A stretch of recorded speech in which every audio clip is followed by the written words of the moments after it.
올바름이라는 착각. 우리는 왜 조던 피터슨에 열광하는가? 유튜브 읽어주는 남자.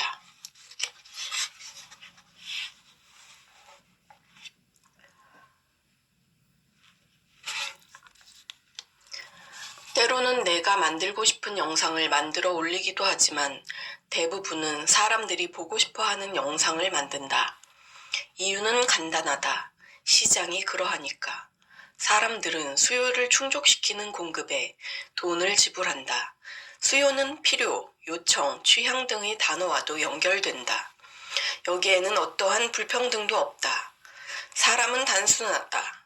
원하는 것을 가질 때, 문제가 해결될 때, 요청이 받아들여질 때 가치를 부여하고 돈을 낸다. 자신이 어떤 말을 듣고 상처를 받았다면 그것은 내가 그 부분에 있어 유약하다는 뜻이다. 상대가 나를 상처 주기 위한 의도로 한 말이라면 그것은 잘못이지만 그러한 의도 없이 사실을 전달하기 위해 한 말이라든가 토론에서 자기 주장을 표현한 말이라면 과연 발언권을 규제해야 할까? 나 자신이 유약함에서 벗어나는 선택지는 왜 고려하지 않을까? 과도한 동정심과 공감하는 마음이 약자의 올림픽을 만들어내고 있다는 비판도 일고 있다. 하지만 이것이 역차별을 만들어낸다면 옳은 일일까?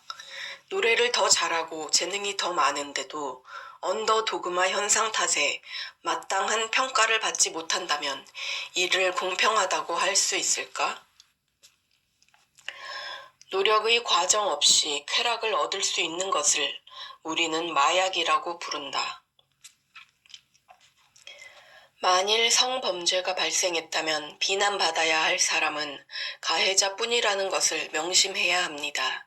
그리고 피해자는 성범죄와 관련해 어떤 비난도 받아서는 안 됩니다. 하지만 우리는 매일 선택을 하며 삽니다. 그리고 선택은 결과를 불러오지요. 만일 제가 $100를 흔들면서 범죄율이 높은 동네를 지나간다면 높은 확률로 강도를 만나게 될 것이고 잘못은 물론 가해자에게 있습니다. 하지만 동시에 나쁜 선택을 한 것은 자신입니다. 그러니 술을 마시고 마약을 하는 발정난 남자들이 넘치는 곳에 가는 것은 좋은 생각이 아닙니다. 그렇다고 범죄를 저지른 남자의 책임이 없어지는 것은 아닙니다. 그 남자는 강한 처벌을 받아야 할 것입니다. 하지만 스스로도 간간히 일어날 수 있는 선택을 해서는 안 된다는 것입니다. 그러니 저는 간간히 일어날 수 있는 가능성을 높이는 선택을 비난하는 것입니다. 앞서 큰 논란을 일으킨 마이클 생귀네티와 워렌 퍼렐과는 달리 벤 샤피로의 이러한 발언은 크게 논란이 되지 않았다. 즉 성폭력의 책임은 100% 가해자에게 있으며 피해자에게는 어떠한 잘못도 없다.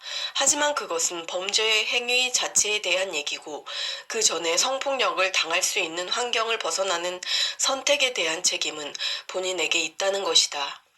보통 남자들은 아무리 여성이 옷을 야하게 입고 시각적으로 성적인 자극을 주는 차림새를 하며 돌아다녀도 여성을 성폭행하지 않는다. 정상적인 사람의 전두엽은 그러한 성충동을 막을 수 있을 정도의 통제력을 지니고 있다. 하지만 그렇지 못한 사람들도 반드시 존재한다. 법과 제도로 이러한 사람을 명확히 구분하거나 막는 데에는 한계가 있다. 전두엽 기능에 문제가 있어 충동 조절이 안 되는 사람들을 제어할 수 있는 완벽한 장치는 아직 마련되지 않았다. 그것이 가능해진다고 하더라도 실제로 적용하는 데에는 여러 가지 윤리적 문제가 따를 것이다. 그러니 나쁜 선택을 하지 않을 필요가 있다는 것이다. 남녀를 불문하고 낙태는 무책임한 성생활의 결과이기도 하다.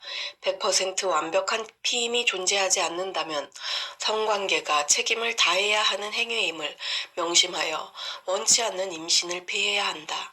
성관계는 단순히 쾌락의 도구가 아니라 0.001%라도 생명이 탄생할 수 있는 큰 책임이 필요한 행위라는 것을 잊어서는 안 된다. 무책임, 문란함, 낙태에 대한 경시 등 이러한 세태의 연장선상에 오늘날 페미니즘의 어젠다가 닿아 있다. 남녀 갈등, 책임의 부재, 생명 경시, 낙태 등 이러한 어젠다가 이끄는 길의 종착역은 결국 인류의 절멸이 아닐까 하는 생각마저 든다.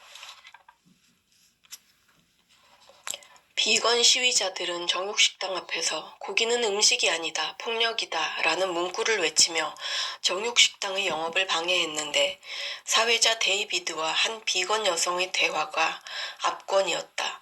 여성이 들고 있던 피켓에는 죽고 싶어 하지 않는 그 누구도 절대 죽여서는 안 됩니다 라는 문구가 쓰여 있었다. 이에 데이비드는 그 문구가 흥미롭다며 마치 낙태 반대 시위에 있을 법한 피켓이라고 말하며 낙태도 반대하느냐고 비건 여성에게 묻자 여성은 대답을 회피했다. 죽고 싶어 하지 않는 그 누구도 절대 죽여서는 안 됩니다 라고 주장하면서 뱃속에 있는 아이는 죽여도 된다? 뱃속의 아이가 고깃덩어리보다 못하다는 말일까? 모두 알아야 할 뼈아픈 사실이 있다. 모두가 일제히 평등해지기 위해서는 모두가 평등하게 무너지는 수밖에 없다는 것이다. 역사상 모두가 가장 평등했던 때는 바로 전쟁 직후다. 모든 것이 무너졌기에 모두가 평등하다.